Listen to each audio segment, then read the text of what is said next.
Hello again, this is Michael with Joto Imaging Supplies coming to you with another dye sublimation tutorial video. Today, we're going to be doing yard signs. These are double-sided with a white finish. They take the images absolutely vivid and beautiful, and they can be pressed in a single press. We'll show you how to do that, featuring yet again my wife's artwork with a little cute saying as well, which you probably can't read right now because it's backwards. Don't forget, if you're going to do lettering, you have to make sure that you mirror your image so that it will come out the right way once it's pressed. Okay, so to make this all happen in a single press, we're going to have to create one of our kind of faux envelopes again. And you'll notice it does image, this will image all the way down. I haven't actually created an image that will take advantage of that.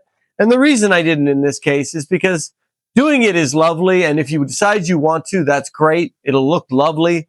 But the reality is that once in use, most of that's going to be underground. So you only really need to either image down to here or, as I have done, just image up to the top there. If you think it sells better or looks better by doing it all the way, then I recommend you do, but I'm not going to in this particular case.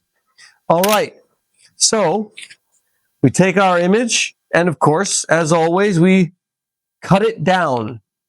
Yeah, don't forget to cut it down in order to give you a really good size, right? Because you won't be able to see how to place it on the other way.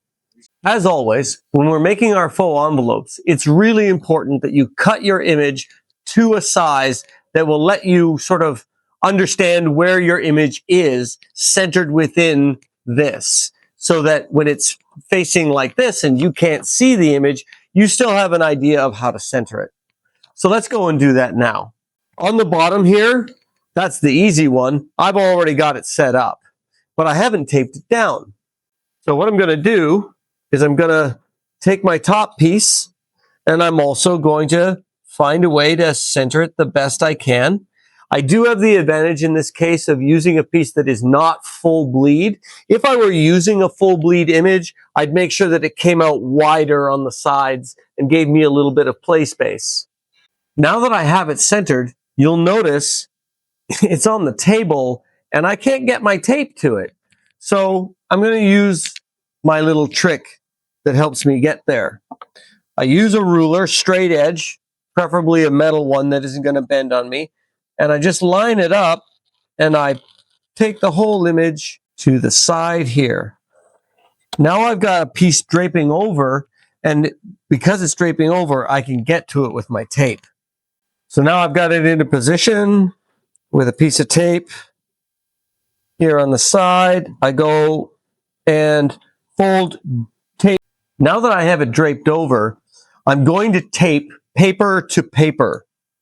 And the secret to that, or the reason for that, is because any tape that actually gets underneath the image will, of course, affect the dye sublimation. So a couple of pieces there, and I probably only need one piece at the top. All right, so we're good. Now we're going to turn to the press and get it set up. Okay, now for this, I need to bring the press temperature up a bit.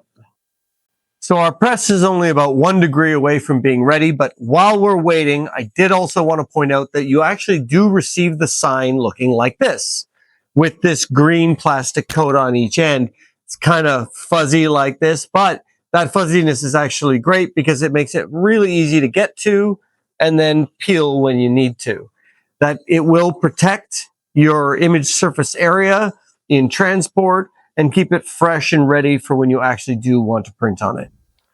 All right, our press is ready. What do you say we get to it? So I'm going to add a little bit to my pressure here. I'm only looking for about a medium pressure out of this. I could even get away with a medium light pressure. But I do want to get them both done at the same time, and to try and get the most even pressure, I'm going to bring it up just a tiny bit.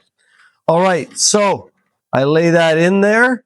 I'm working with 385 for 65 seconds. It's about the same as what we would do with, for example, our photo panels. And Ooh, that's a little too much, I can tell. So I'm going to bring it back up a tiny bit. Let's try again.